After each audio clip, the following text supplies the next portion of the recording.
నంద్యాల జిల్లా డోన్ మండలం శనివారం చరిత్రలో నిలిచే రోజైంది.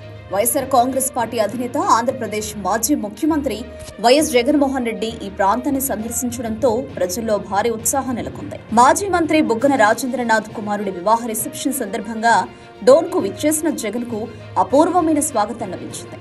ఆయన రాకతో జనసంద్రంలా మారిన డోన్ వీధులు, రహదారులు జనాలతో కిటకిటలాడిపోయాయి. జగన్ను ఒక్కసారిగా చూడాలని, ఆయనకు స్వాగతం పలకాలని ప్రజలు పెద్ద ఎత్తున తరలివచ్చారు.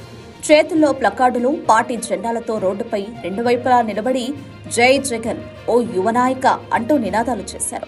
వాహనాల రద్దీతో కూడిన మార్గాల్లోనూ ప్రజలు క్రమశిక్షణతో నిలబడిన తీరుకు అభినందనలు వెలువెత్తాయి. చిన్నారుల నుంచి వృద్ధుల వరకు జగన్ను ఓసారి చూడాలని ఎగబట్టారు. డోన్ ప్రాంతం అంతా పండుగ వాతావరణాన్ని గుర్తు చేసేలా కనిపించింది. ఇప్పటికీ ప్రజల మనసుల్లో జగన్కు ఉన్న ఆదరణ, ఆప్యాయత ఏ స్థాయిలో ఉందో ఈ సందర్శనతో మరోసారి స్పష్టమైంది. ఈ రిసెప్షన్ ఒక్క వివాహ వేడుక మాత్రమే కాకుండా ప్రజల ప్రేమను చాటిన ఒక జనజాతరగా మారింది. జగన్ రాకతో డోన్లో చరిత్రాత్మక దృశ్యాలు కనిపించాయి.